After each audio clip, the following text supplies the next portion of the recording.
Welcome to Conversation with Coach Lloyd. Today, we have a very special guest. Our guest is Michael Wardian. Michael started running and competing in triathlon in 1996 after finishing his lacrosse career at Michigan State University, where he played attack for the Division I school. Michael's first marathon in 1996 was the Marine Corps Marathon, with the only goal of qualifying for the Boston Marathon. And he did it in a time of 3 hours, 8 minutes. Since that first race, Mike has completed more than 200 marathons, 100 plus ultra marathons on 7 continents, the North Pole, 20 triathlons, including Iron Man Lake Placid, and 1 adventure race. Michael has also set multiple Guinness World Records. Now, this is impressive. So just let me start from the top here. He's run 7 marathons in 7 days on 7 continents in an average marathon time of 2 hours, 45 minutes, and 3 seconds. He's done the World Marathon Majors, which is Tokyo, Boston, London, Berlin, Chicago, and New York, in an average time of 2 hours, 31 minutes, and 9 seconds. He's had the fastest marathon pushing a pram. He's the fastest marathon as a superhero. He went as Spider-Man. The indoor world record for fastest indoor marathon. He had the indoor 50K on a 200-meter track and the 50K world record on a treadmill in under 3 hours back in 2015. Michael is a 3-time United States of America Olympic trial qualifier in 2004, 2008, 2012, and has a personal best marathon time of 2 hours, 17 minutes, and 49 seconds, set back in 2011 at Grand Mars Marathon. Michael is a 6-time member of Team USA for the 100K World Championships and has led the team most years that he has been a member, with his best finish ever in 2011 for a silver medal for Team USA. You can always, so please welcome my guest, Michael Wardian. Hey, man. How's it going, Mike? It's going great, man. Thanks for having me. It's so good to see you. So good to have you. I know you're pretty busy with your schedule, so I'm glad you're able to take some time to decide to chit chat with me. Oh man, no, it's a treat, man. It's been too long since we've had a chance to catch up. It is.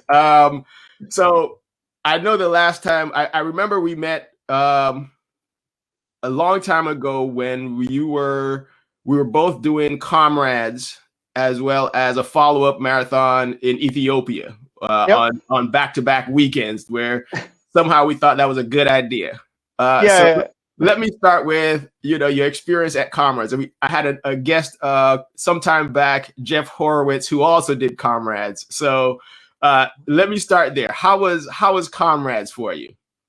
I can't remember how we did that year. I don't think it was great. I think it was maybe top 20 or so in a little over 6 hours. For the people in your feed that aren't familiar with Comrades, it's a 89-kilometer race in South Africa, and it switches direction. So it goes uphill or downhill, and uphill you go from Durban, which is kind of a port in South Africa, to a place called Pietermaritzburg.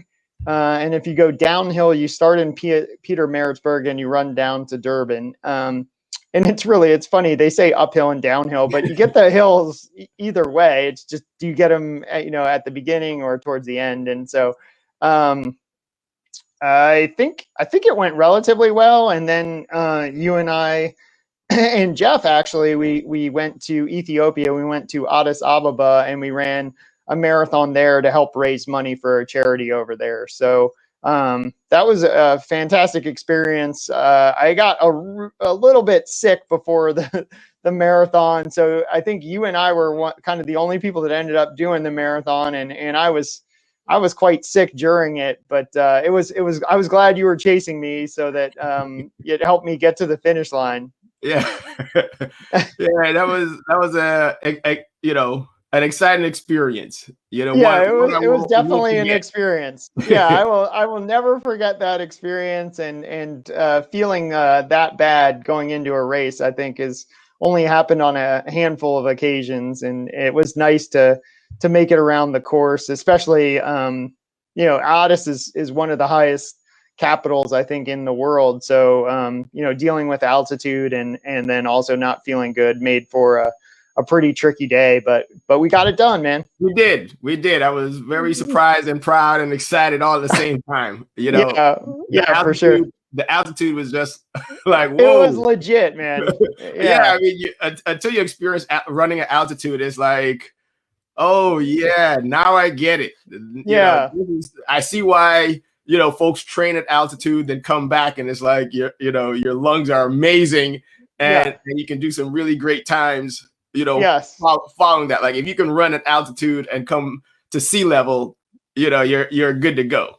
Yeah, totally, man. It's a little bit harder going the other way. Like for us coming from DC or flatlanders racing at altitude, it's not as generous or kind.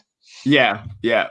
But I want to jump into a couple of your amazing accomplishments that I've been tracking over the years. Sure. Now, you're one of the athletes who, I don't know what's the right word. Like you're like a road warrior, go after it. Most elite runners that you read about or encounter, they're doing like, one big race a season, maybe two. But you're cut from a different cloth where, your race schedule, it virtually looks like there's a race almost every weekend, every other weekend. Yeah. And, we're not talking about 5Ks or 10Ks. We're talking about, 100 miles, 150, 200, just how is it that you do that and perform at that level when most elite runners that you read about, it's like they're cherry picking one good event per season in order to make it work. But you're like, oh, what's next?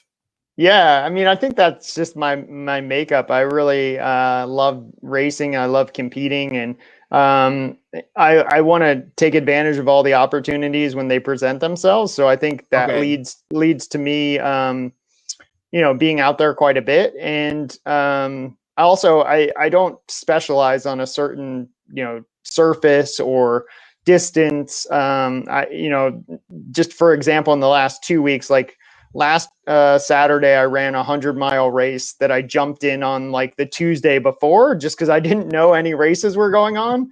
And so I just was like, hey, is there a room for one more? And they're like, hey, sure, come on out. And so it was the C&O Canal 100-miler, and it was awesome. And it felt really good to be out there. And then this past weekend, I did this crazy challenge for charity where I ran a half marathon, and every mile I ate a donut. So it was like 13.1 donuts and run a half marathon. So it's like, it's not always like super like, oh, I'm, racing the New York City Marathon. Sometimes it's just like, hey, I'm going to go out and do this challenge.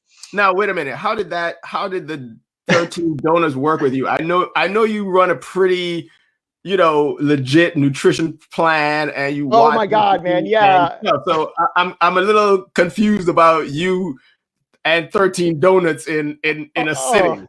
Oh my God, it was a challenge, and you're right. Like I can't tell you the last time I have eaten a donut, let alone more than one donut, let alone 13 donuts in like 2 hours and 37 minutes. Oh.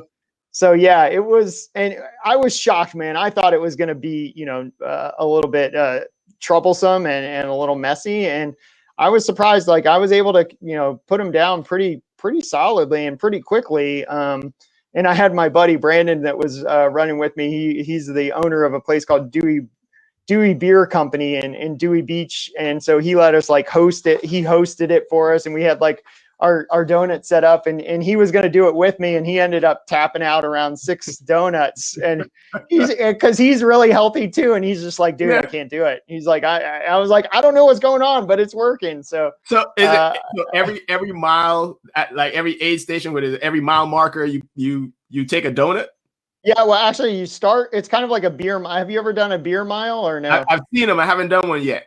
Oh my gosh, yeah, you should come and do it with us. Like it's like, so you drink a beer and then you run a quarter mile and then you drink a beer. And so for the donut one, you eat a donut and then you run a mile and then you come back and you eat a donut 13 times. And so we actually just started at his restaurant, the Dewey Beer Company, and we took a donut, ate it, and we ran a half mile out, ran a half mile back, and just did that 13 times. So it was like, wasn't super crazy beautiful. Like, it was like, I love Dewey Beach. And so like, it was cool just to be running back and forth and kind of see the beach life come alive, you know, with Right. people waking up in the morning. But we started kind of early. So, you know, people are still like, you know, rolling in from the night before and like getting up early to go surfing or whatever. And, you know, we're cramming donuts in our face and running back and forth. So it was good fun, but we raised a lot of money for, it was for Team World Vision, and it was doing a project for clean water in South Sudan. So I probably raised close to like $600 or $700. So Okay. it was really worth it. I mean, besides like not feeling awesome the rest of the day. Yeah, I mean, I'm pretty sure the sugar and the other content was sugar and fat and like, oh God, and the sticky on your hands. Yeah. You know, but I was like, wow, maybe I have a future when I stop running. I can do like, you know, vegetarian competitive eating. I've got to feel like, you know, you're gonna be looking for your next donut fix, you know, before your next race, kind of thing like that. Oh man, it crept after so many years without it. It just kind of crept in, like, hey, you forgot about me. You know, I'm not so bad. I'm not so bad. Well, the nice thing is, and there is something to be said for, you know, a ubiquitous fuel source that you can get a lot of places. So donuts are you know, pretty well spread, and so, you know, it is good to know that if, you know, I don't have the stuff that I love, like if I run out of my goos or something like that, you know, well, maybe Krispy Kreme, here we come, I guess. Or I actually did Dunkin', but yeah.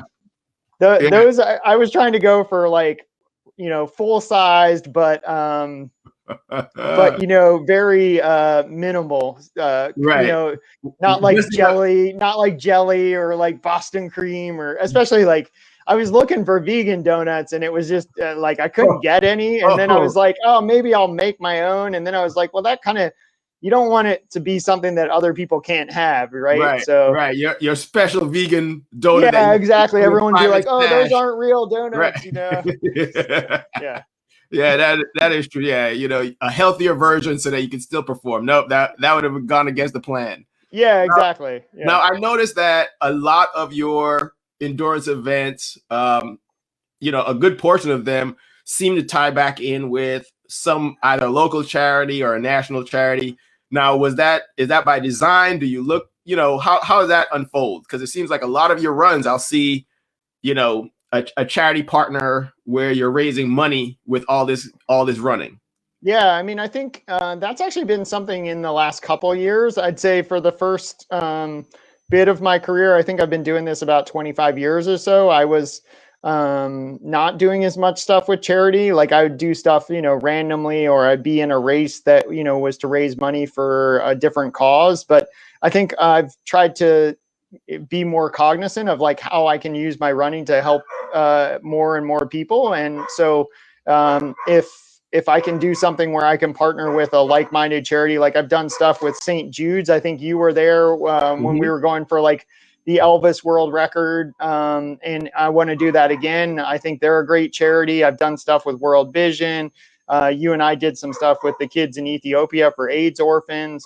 I've got some charity for a guy named Tommy Rivers. I've been doing some races through Old Dominion Racing where we've been raising money to, you know, help him through his battle against cancer. And so those are just some of like that are just popped into my head at the moment. But I've done things with like Wings for Life, which is like trying to find a cure for spinal cord research, or spinal cord injuries through research. So that's been cool. That's like with Red Bull. And so if I can, you know, do something that I love to do, which is running, and I can help people, then yeah, I'd love to, you know, try to make that work.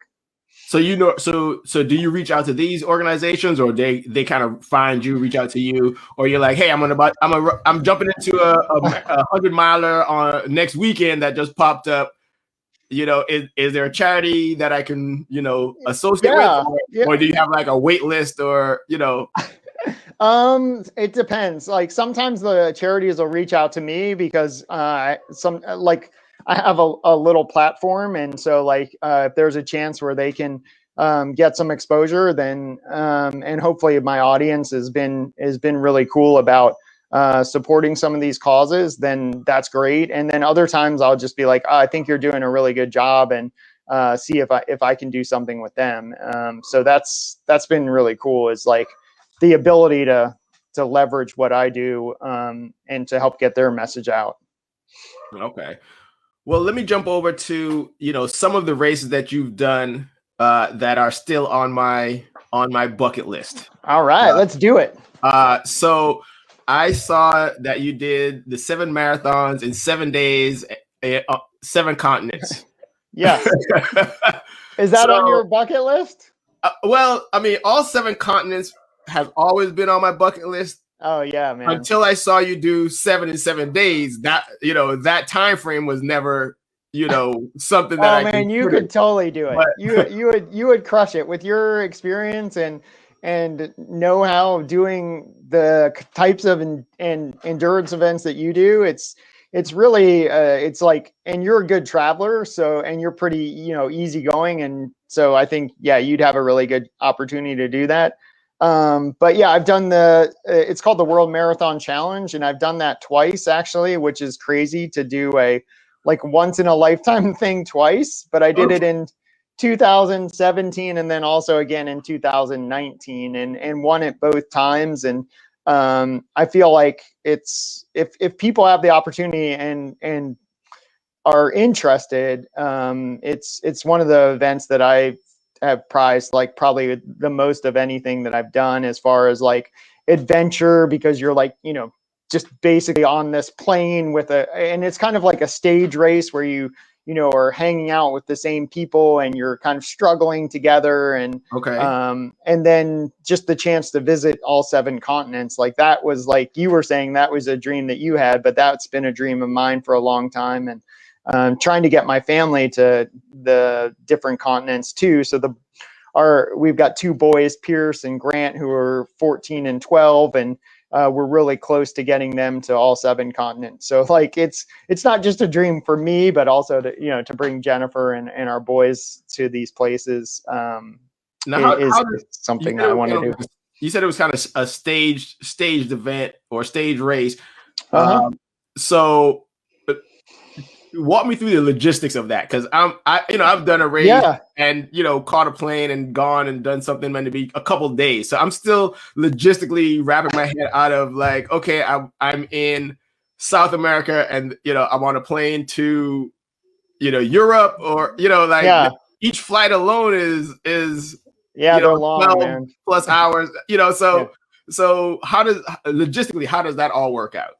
Yeah, well, luckily the guy who puts it on is this really cool Irish guy, a guy named Richard Donovan, and so he and his team kind of handle the logistics. And so when you take part in the race, they're the ones who are coordinating the flights and the hotel, which there really aren't any, because you're usually just staying on the plane. But the visas and the landing and all that kind of stuff. And when I've done it, both times it was a private charter plane. So it was a different plane that you take to Antarctica just because of the weather. So you basically rally somewhere. The first time I did it was in Punta Arenas in Chile, which is kind of way down on the tip, right, kind of across from Antarctica. And the second time I did it, and I think the way that they're doing it now, so in 2019, they've been going to Cape Town in South Africa and flying from Cape Town to Antarctica, and then running a marathon in Cape Town. So basically you start in Antarctica most every time, because that's the one that's a little bit trickiest with the weather. And so you wouldn't want it to be the last one and then you get a bad weather day and then the clock started and then you can't get there. Right. So usually you want to start the clock in Antarctica, because then once you know that one's good, then the other ones are a little bit easier to manage because the weather's not going to be a big a factor. Yeah. And so the second time I did it, going from Cape Town, we went Antarctica, Cape Town, Perth, Australia to Dubai to Madrid, basically. Okay. We ran on this Formula One track, actually, which was Oh, really cool. wow. Which is like hilly, dude. You wouldn't expect it to be hilly, but it Yeah. was. I guess you were on the outer bank of the racetrack. Oh my gosh. Well, no, it wasn't bank track, but it Oh, was okay. like it had these hills in it, which Oh, I thought it would be like completely flat, but it was yeah. not. That's what I Yeah. envisioned. Yeah. I guess And then everything looks flat when you're driving a car. yeah, exactly. Yeah. Or yeah, exactly. Or even like I don't know if you've ever like been really high and you're looking down from a mountain and you take a picture and you're like, oh, that doesn't look scary. And then you're like standing there and you're like, this is like super scary, you know? Yeah. It's kind of like that. Okay. And then from Madrid, we flew to Santiago in Chile, and then we finished in Miami. So that was the way we did it the second time. The first time it was like Antarctica, Punta Arenas in Chile, Miami, Madrid, Marrakesh, Dubai, and then we finished in Sydney. So it sometimes the route changes, and it's kind of up to Richard to figure out like which way they want to go, and then Yeah. basically you have 168 hours and you're running the race, and then you basically towel off and then wait for everyone to finish if you get done ahead, or if you're one of the people at the end, you're finishing, and then you're trying to grab a little food, and then you get on the plane and then you fly to the next place. And like you're saying, like some of the flights are long, 20 Yeah. 22 hours. I think one of the longest flights was like Cape Town to Perth, Australia, because you can't just go direct because the plane isn't big enough. So you had to go to like Indonesia and then fly down Oh man. and refuel. And so it's kind of a logistical nightmare for the people to figure out, but they do a really good job of like coordinating all that. I'm gonna have to keep it on my to-do list. Oh my gosh, you The should, man. It's The amazing. Antarctica ones just sounds exciting. I mean, I've heard stories, so it's definitely on my to-do list to It get is. that one checked off. It's funny because people always ask me like, "What's your favorite race?" And I'm like, "Well, it seems kind of ridiculous, but it was Antarctica. Like this, the remoteness of it, and just the absolute beauty, and actually like it's something just to be aware of is like it's at altitude, so you wouldn't think it. You'd think like, oh, you're on the ocean, but it's at 3,000 or 4,000 feet. So, for you and I, that's something that factors in a little bit. Okay. Yep. I'm gonna. It's on my list. I'm gonna. Give me a few years to figure that out. Yeah, man, you should, man. It's super worthwhile. Yeah, I'll let you know if I ever pull the plug and get a spot. I'm sure there's probably like a long wait list. I think years ago it was probably like anyone could do it if you wanted to. And you had the finances. Yeah. Right. If whereas now I suspect it's popular where there's tour groups and everything else to get it done. So I'm sure for things like that, there's probably like a nice wait list at this point. So yeah, I think have to get on the wait list. Yeah, man, you should. It's Richard and the guys, they do a great job. They'll take good care of you. Okay, good. Now, one of the other big races that I know you did that's also on my bucket list is Western States 100. I think you're one of the only people, or two people that I know who've done that. Tell me about Western States. Well, for the people that don't know, Western States is, I think, arguably the first 100-miler, so kind of like the oldest 100-miler. And if people would maybe equate it to the Boston Marathon, if they're marathon runners. So the Western States 100 runs on what's known as the Western States Trail, which is in California, and it runs from this really cool place called Squaw Valley. I think there was actually like an Olympics there at one point. Okay. And so you start kind of in downtown Squaw, right near the booth, the ski lift, and you run up a thing called the escarpment, and then you kind of are in the high country for the first like 30 or 40 miles, and then you go through like these little towns. And there's this place called Forest Hill, which is about 100K in. Well, first you have to get through like all these, like the high country is a little bit tricky. It's like got some trails, and then there's some big climbs. There's this one nasty climb called Devil's Thumb, which takes you up. Yeah. And you're like, oh, it can't be that bad. And then like, you're like, oh, I know why they call it Devil's Thumb now. I mean, I think any hill or mountain that gets a name, you know, there's a reason why I got a name versus that hill over there. So. Yeah, exactly. So Devil's Thumb is nasty. And then you get to a place called Michigan Bluff. And then from there you go to Forest Hill, which is like this, it's just a high school, but it's like this awesome aid station. It's like kind of like if anyone's seen an ultra or you know, kind of been around the sport or even just heard of it, it's like, you know, rows and rows of like cars and people and, you know, fire hoses and popsicles and then that's where you can pick up pacers for the last like 39 miles or so. And so so with a pacer, that's someone who jumps in and helps yes you? Yeah, exactly. So like a pacer is basically an extra set of eyes, someone to keep you kind of straight and make sure you don't get off trail. Western States is actually really well marked though, so the chance of getting lost is there, but it's less than some races. And so then once you cross through Forest Hill, that's around 62 miles. So right around 100 kilometers. Then you run down to the river, which is funny. So then you kind of run along the river, and then you get to cross the river. So that's actually one of the biggest things. Like the first time I did it, I was getting my butt kicked and I was just like, just get to the river. And I think that's around 78 miles or so. Okay. And then you either, depending on the water level, you like cross with a rope and it looks super, you know, awesome because you got like water, like, you know, jetting off you and you look like super baller. Okay. Or if the water's going too fast or too high, you get like ferried across by my friend Chris, who's like the owner of this nut butter company called Squirrel's Nut Butter. And so he usually works that part. Like he has like this rowboat and he'll row people across. And so then you have this really big climb out of there. And then you have about 20 miles of kind of nice running through the woods. And you finish at this place called Auburn, which there's like a high school there, and you finish on the high school track. So you traverse 100 miles through the Western States Trail. And then there's actually a couple, like I failed to mention the hardest part. There's a couple canyons you go down in.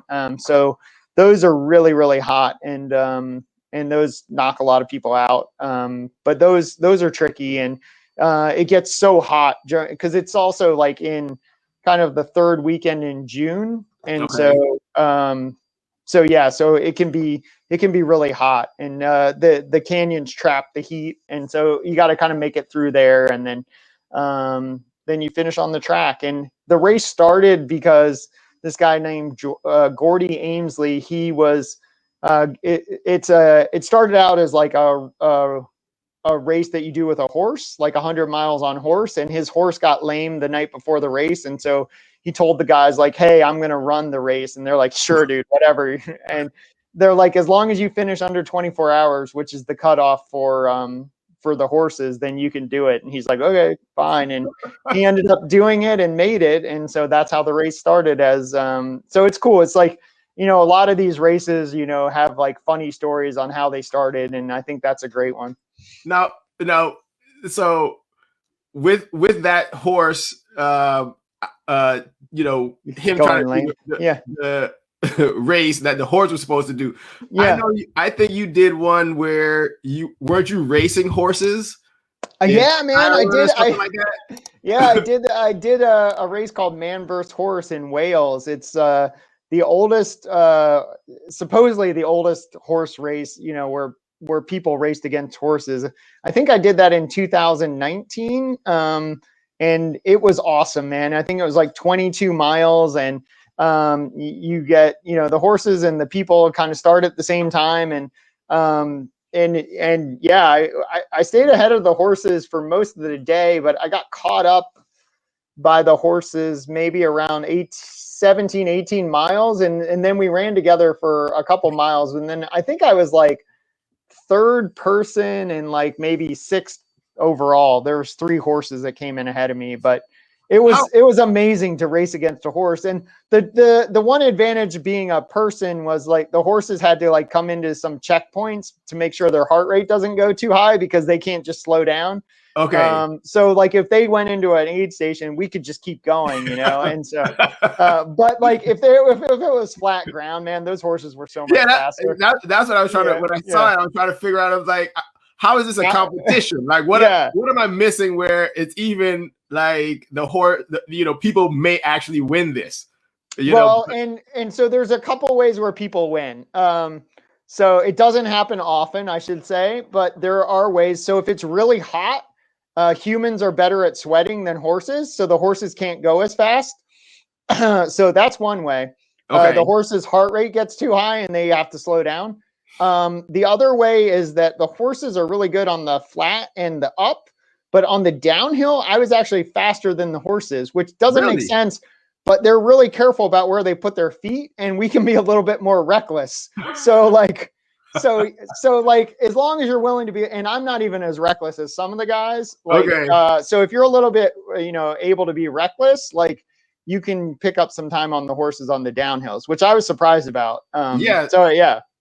So you got to be fearless and reckless on the downhills, and you got to hope that it's hot. Plus, when the horse is going for a pit stop, you got to keep going. Do not stop. Like, I don't need a break. Let me just keep on plugging. Trucking.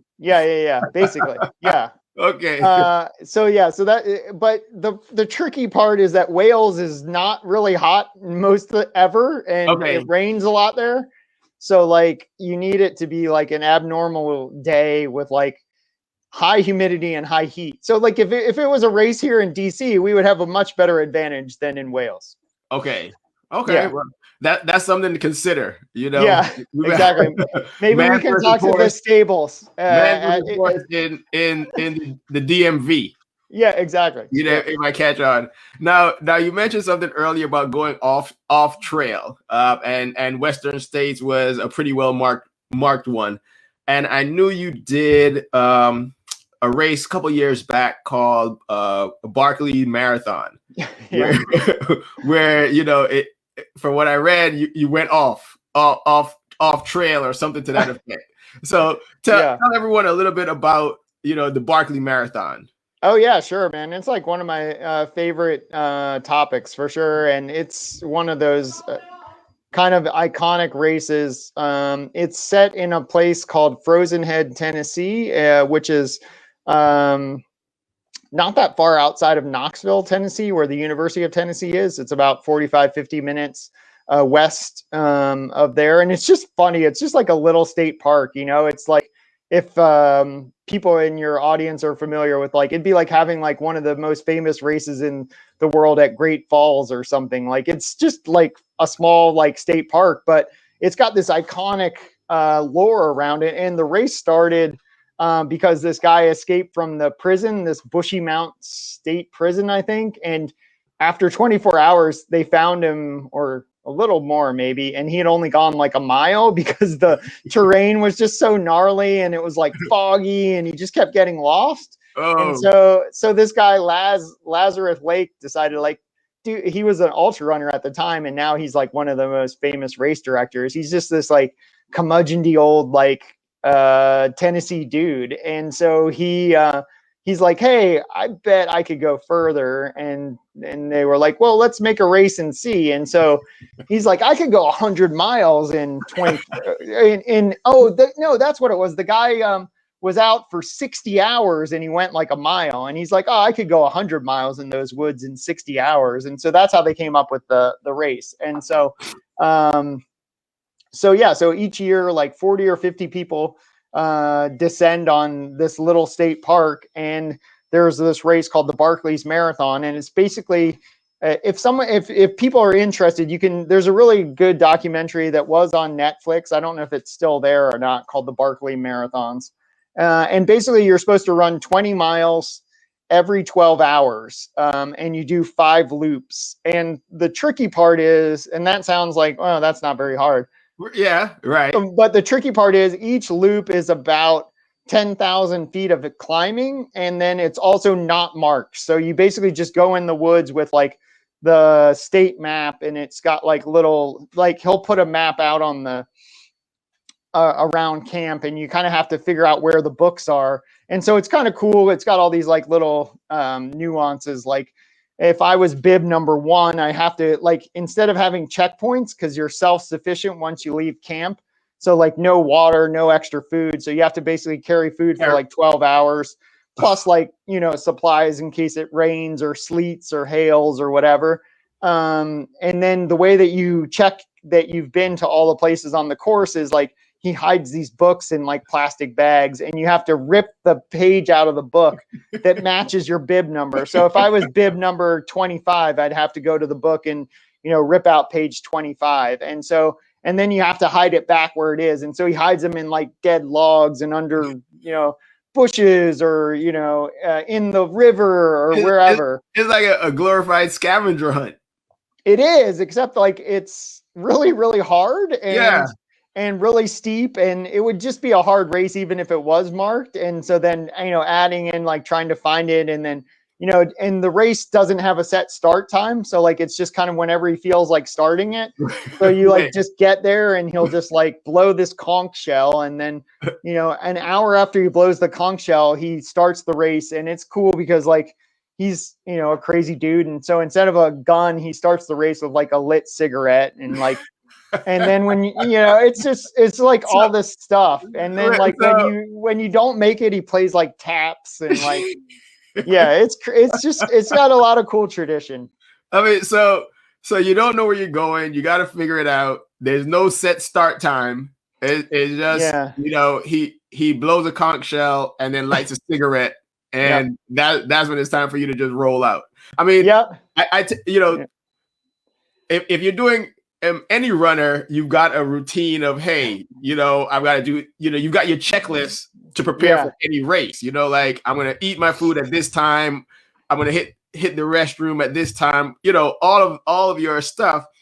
And I'm still trying to process for 100+ miles where it's just like, hey, we'll get started whenever. Sometime. Yeah. Right, and that'd be a mental, you know, trick on your brain, like, I mean, it's kind of like, I wasn't quite ready. The cigarette is lit. Yeah, I mean, it's kind of one of those things where it makes you a better athlete, right? Like, because sometimes stuff's gonna go wrong, you know, you're gonna get somewhere and you're not gonna have the food you want, or you're not gonna feel well, or the race is gonna be delayed, or whatever. And so this is just teach you to like, okay, like this is what it is, and we're gonna go when the time comes. And I know, like you said, like I got lost like right off the bat. Like the first year, like I got to the first book with everybody, because you kind of go out as a big group, and there's, you know, 40 people, and we all found the first book. And then like all of a sudden, like everyone like just left, and I was just like, oh crap, now what do I do? And I went, you know, the wrong way to where I thought the second book was, and it turned out it wasn't there. And I spent like the next couple hours like lost, and then eventually I made it all the way around, but it was like I didn't do it fast enough. I think it took me like 13 or 14 hours, and it was supposed to take 12 hours, you know? And so, so I didn't get to go anymore. Like if you don't make it, you just have to go back. And then the second year I did it, I went to the same place I got lost the first year, and it's not always the same, you know, it's kind of the same, but not always the same. And I was like, oh, that's the wrong way. I know that's not right. And then I went the wrong way, the other way. So, and then, you know, I actually got myself back on track a little fast. And what's cool about that race is like, there's room where you can make a couple mistakes. But if you continually make mistakes, you're just done. You know, there's just not enough time. And so, so I just timed out. And so like, I need to work on, you know, getting stronger on the climbs, and then also like making sure that, you know, if I do make a mistake, I know it when it happens, and then how to fix it. And so, So I haven't been back. And the other thing is, like, you got to be super fit. And like, I thought about going back this year, but I was coming off an injury, and I was like, I'm not going to take a spot from somebody that, has a chance to do really well if I'm not 100%. And so I feel like, that's kind of the way it should be, is like, if the same people just keep going to the race, then no one else gets to play. And so, if you're, not 100%, or you don't, have the chance to focus on something, let someone else have that opportunity. Because that's an invitation. Oh, no, it's not an invitation. There's no website. Like, you have to like really want it, and then you have to figure out like when to enter, and it's like this whole secret thing. It's right. like, it's like, I looked at the documentary a little bit, and it was kind of like, you just, you got to know someone to know when. Yeah, exactly. It's like this. It's a whole thing, man. It's a whole thing. And it's cool because it is a whole thing, and the people that want to be there will figure it out, and and it's a brilliantly conceived, really cool concept, and it challenges you like few races do. Yeah, I heard about it, and then once it was vaguely like, oh, that sounds fun. Then I saw you do it, and I was like, If Mike's getting lost, I know that's not an event for me. Well, hey man, I've gotten lost on a lot of events. So true. So like, I don't know if I'm a good judge, but well, as far as my point of reference, when I'm like, hey, when you know people who do things, you're like, well, maybe that sounds within the realm, kind of, and this one wasn't even on my radar till I saw the information. I was like, oh, this is a whole lot. I mean, I'm still trying to work to do my first 100-miler race with a steady marked course that I can follow. Yeah. I would say start with that, and then if you like that, then this is something that you could keep as a carrot, the next thing. And it's brilliant, man. They do a great job. And what's really cool about it is, like, even if you get knocked out, because the whole point is like almost everyone gets knocked out. I think over the course of like 30 years, they've had like 15 people finish it. So like, getting knocked out is to be expected. It's just like, how long can you make it before you get knocked out? And but like, once you're there, like, everybody's like the coolest, like the people, like, it's just like being part of the family. It's kind of like Hard Rock or Western States, or like a lot of those races like UTMB or whatever. It's like, once you've, been able to take part, like, you get it, and you become part of the group. Now, I know that, nutrition, when you said you have to carry everything and all that for that race. Yeah. I know you're a vegetarian or vegan? Vegetarian, not vegan. So I eat eggs and honey are the two animal products. So let me dive into nutrition, because I know a lot of athletes are moving over to more, plant-based nutrition, because that's, good for you. And there's now a lot of information out there compared to, years ago. And a lot of companies catering to that market. And finally, there are options for people. But whenever you start thinking about endurance sports, that question of, hey, how do I get my nutrition in solely plant-based? But you're an example of, you figured it out. So, walk me through like your general nutrition, and for, vegetarians and vegans who are who want to do endurance sports, what does that look like, so that they, have some positive information versus, sure. I can't do endurance sports the way I want to, because I have, whatever excuse you come up with. Right. Yeah. I mean, I think it is, I think I'll caveat with this, like, I'm not a nutritionalist or anything like that, but I can tell you what's worked for me. And so I think it depends on the distance of the race, but like, I work with Goo Energy. So they do like the gels that I use. And then I do liquid nutrition also. So Goo has like Roctane. So that works really well. And then I do a lot of, depending on like, if it's a longer race, like 100-miler, like I'll do what, some people call like real foods. So I'll eat like avocado with salt. I'll eat, coconut water. I'll eat. I work with a company called Big Spoon Roasters, and they make craft nut butters, and so like I'll use them on like almond butter and honey sandwiches. And then like the nice thing, a lot of these races, they have these kind of like stocked aid stations. Like the 100-miler I did like a week ago, they had like broth. So like they had chicken and vegetable broth, which was really nice. So they had thought about like people with like you're saying, like there are way more options. And when I first started doing ultras, you know, it'd be like a couple of peanut butter sandwiches and like some M&Ms, and they'd be like, good luck, you know? And so like, you know, the nutrition is like, it's nice to have a lot more options as a non-meat eating. And like, even like some of the aid stations will have like bacon and potatoes. I'll do like sweet potatoes sometimes if I've been able to, you know, kind of get my druthers and, you know, have a crew. And that works really well for me. For like most races up to like, I don't know if you saw last year, I did a race called the Quarantine Backyard Ultra where you run like, I saw that. I think it was every 4 miles or something like that. You just circled around a set course and had to get back to your, So it's like you have to run 4.1677 miles every hour on the hour. And like for that, you know, I was able to like, cause you're not going super fast if you only have to go 4 miles, but the trick is it's kind of like a lot of things, like it's really easy until it's not, you know? So like when you've been up for like 48 hours and you're still running like, you know, 4 miles every hour. But you know, during that I was able to eat some like smoothies, I was able to eat a pizza, you know? And so like, it depends on like how fast you're going and like how hot it is and, you know, what you have access to. And so like, you know, some of the times I'll eat like, the Amy's no chicken noodle soups. I'll just like crack those open and drink those. Okay. But most of the time it's just like liquid calories and gels. And that seems to work really well.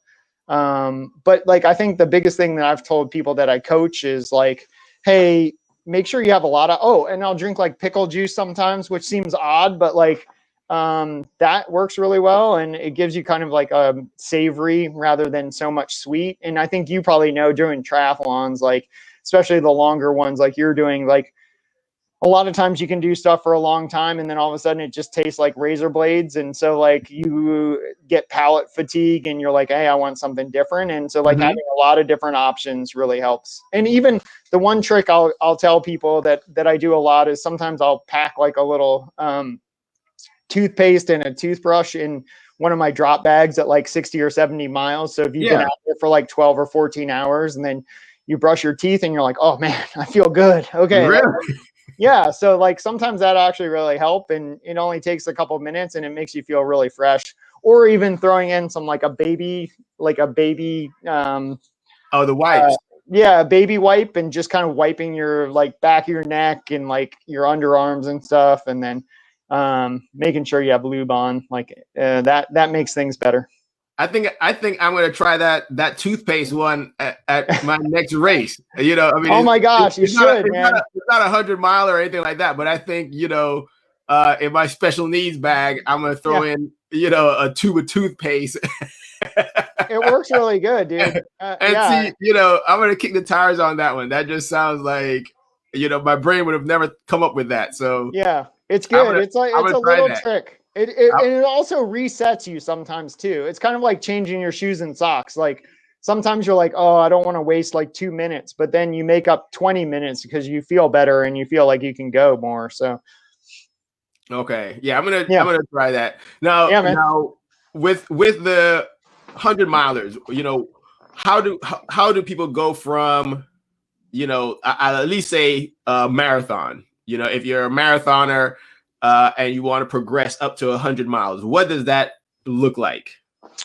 It's actually, if you're doing marathon training, like I do a lot of the same training for 100-milers that I do for marathons. And so like the biggest thing that I found that helps for athletes with that transition is to do, and it's like, if you read anything about it, everyone will tell you the same thing, but doesn't mean it's not right, is like doing back-to-back longer efforts. And it doesn't necessarily have to be long runs back-to-back, because sometimes that can be too much for people, but like just going out and running like 15 or 20 miles on a Saturday and then coming back on Sunday and running maybe 10 miles, but then doing like another like hour or something on the treadmill where you're just kind of like humping, just slow and steady, and just getting used to being out there for that long, because there's a lot of things like you don't think about, like, how does your pack sit, after 8 hours, and like, am I getting chafed on my collarbone? And like, also just like doing something for that long. Like if you're running a marathon, even if it's taking you a long time, you're out there for like 6 hours. But like, if you're running 100-miler, like even if you're the fastest people in the world, you're going to be out there for twice that long, right? So like 12 hours, like some dude just broke the world record in 100 miles and he went sub 12 hours, and it was amazing. But like, it's still like double. Hours. Yeah, it's still 12 hours, right? And so like, if you're going like super slow, like I was saying, like that, you run 4 miles every hour on the hour, like if you only do 4 miles, you'll be done 100 miles in 24 hours. So that's pretty cool to know, like just in the back of your head. So like, you don't have to go super fast. The trick is like just to keep going. And that's where it gets tricky, is like, to just keep doing something for 24 hours. Like it's a mental switch for some people. And I know for me, it was like, oh, I can't do that for that long. Right. And then once you kind of embrace that, yeah, I'm going to be out there for that long, then you can kind of figure out how to do it. And then your body gets used to like, being moving for that long. And so I feel like the biggest thing to like get people from, maybe have done a marathon is like, just to be mentally strong enough to just keep pushing. Because your body, if you can run a marathon, you can run 100 miles. Like it's mostly, the trickiest part is like being able to fuel for that long without getting sick. And I think you probably had that as you get into like the Iron Man. It's like I think the biggest limiting factor a lot of times is like heat and being able to keep eating calories. Right. Yeah. And so like, if you can keep doing those things, you're going to finish. It might not be the time you want or the place you want, but you'll get it done. And I think like trying to keep your stomach and then just keep a good positive mental attitude. And I think like having a big why, because like, I think you probably see this too, is like, if it's because you like want to impress your friend, or like you want to post something on social media, like all that stuff's going to go away. And then you're just going to be out there and you're going to be like, why am I doing this? So it has to be something like that means a lot to you, like here, that you can't just throw away easily. And so like knowing why you're out there is really important. And then making sure you kind of tattoo that in your mind, so that when it's going to get rough, and it happens to everyone, the elites to, people that have been doing it for, years and years, everybody has low points. And the other thing is just to have the experience to know that you're going to come out of it. But if you've never experienced before, you're like, oh my God, I'm dying. I'm never going to, go faster than I am now. And I'd say, and this is almost like the toothpaste thing. The one bit of advice that someone gave me that I still use to this day, and I think is really key, is never decide you're going to drop out when you're going uphill.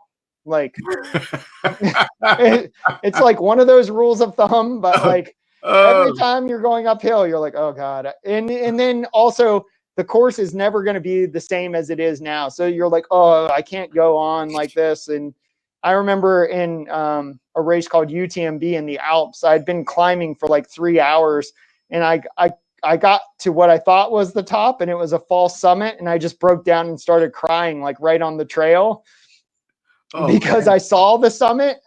I got to the summit and I was like, I promised my body, I was like, we're going to get there and then you can rest. And we got there, and then there was still like another like 1,000 meters, so like 3,000 feet.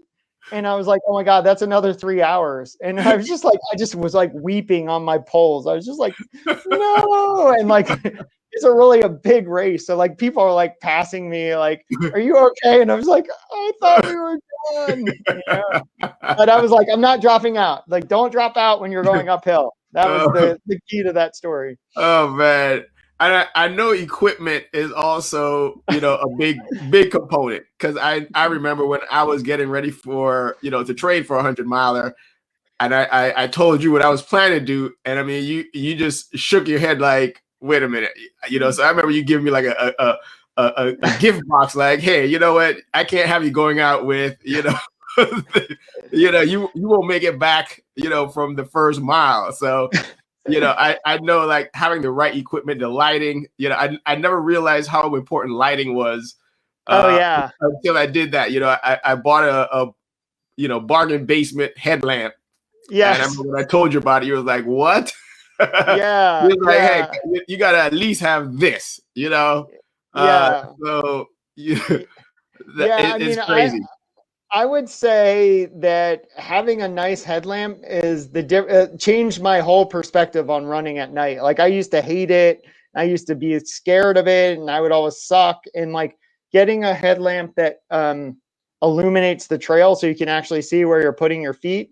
Having a nice headlamp, or like now they make these like belts like that you can like blow up the trail. It looks like, a tractor trail, like a monster truck is coming. So like, really? Yeah, they're pretty cool. And so like just getting a good lighting system will make all the difference. And it takes a lot of the fear for me out of running at night. And it's turned it into like one of my favorite times to run. Wow. Yeah, it's actually funny. My brother, sister, and I are about to run across Zion National Park. It's like 48 miles, and we're like trying to decide, do we start in the morning or do we start the night before and kind of run through the night? And so we're negotiating right now, like, hey, what do we do? But like they've gotten nice headlamps. So it's funny. My wife's like, do they have good headlamps? And I'm like, yeah, I think they do now. So like, wow. Yeah. Jennifer, like, she's funny. Like, she doesn't do any of these ultras, but she knows all the swag that you need. And like, she's definitely dialed, dude. I'm like, hey, she knows that someone's gonna have a good day based on what they show up with in their packet. Like, oh yeah, they're not ready for what's coming. Yeah, exactly. Now, before I let you go, a couple things. Sure. I know that you coach ultra marathoners and stuff like that. What kind of athletes do you tend to work with? Well, I'm working with a group called the Chosky Collective, and so it's kind of a big umbrella that I'm coaching with now. And we take all athletes from beginners to people that are trying to get to the next level. And so I coach people that are doing marathons all the way to 5K, 10K, all the way up to 100 miles. I just had one of my clients finish his first 100-miler, Edward, who was awesome. He's like been working so hard, and he had a rough go the first time he did 100-miler, so he just got his first 100-mile finish, and he has Leadville coming up. And then I just had a client do the Clearwater, Florida marathon, and that actually was it's funny because he was super fit, but like the humidity got him. And so like, it's interesting and then I have another client, Jessica, who I've been working for years. And every time she runs a race, she's like, I don't know how it's going to go. And then she ends up winning. So like, I'm pretty sure I know, like she's running the Keys 100 in 2 weeks. So, it's different levels. And it's really up to like the individual and what they're kind of looking for. But, we have really robust network of people in the collective that would be willing to help. And then, I'm a little bit on the more expensive end. So, if someone wants to work with me, I'm definitely willing to, but, it may be, budget limited as to, what people can afford. Yeah, no, I mean, they definitely know where to find you. Now, with all the races that you've done around the world, I mean, you name it, you've almost done it. I've got a question here. Is there a favorite race you have that you do every year? Well, I mean, it's funny because you gave a little bit of my profile, and the Boston Marathon's the race that it got me into running. And so like, I wouldn't be here and I wouldn't be a professional runner without the Boston Marathon. And it's still one of the most special races to me. I think I've done it 18 or 19 times over the course of my career. And so that one is really special. I mean, I just love the atmosphere in Boston. I love that it's on a Monday, so it's got that uniqueness to it. It's usually Patriots Day. I think this year is going to be the first time it's a little bit different, and we're going to, run it on a different Monday. But yeah, that race is really special to me. And then I'd say of the local races, I do a race in Salem, the Salem distance run, most years, and I've been going down there since like 2003 or something, and so that's been cool to just get to see that little race grow and thrive. And they followed me, from my first Olympic trials to like running around the world and all that kind of stuff. So that's been special to see. Okay. Well, that's good to know. Yeah. Well, Mike, I appreciate you taking the time to talk to me. It's always a pleasure. So I've got your information up. So if anyone wants to reach out to you or follow you on, Instagram at Mike Wardian or on Twitter at Mike Wardian, they know where to find you. I mean, your page is always inspiring when I'm looking and see, where you are or what you're doing. It's always fun to, log in and see what you're doing. So. Well, man, thank you very much. It was a real treat to connect with you and your audience, and thanks for having me. My pleasure. I'll catch up with you another time. All right, man. Bye, guys. Bye-bye. If you like the video, make sure you hit the like button, share, subscribe, and hit the notification button.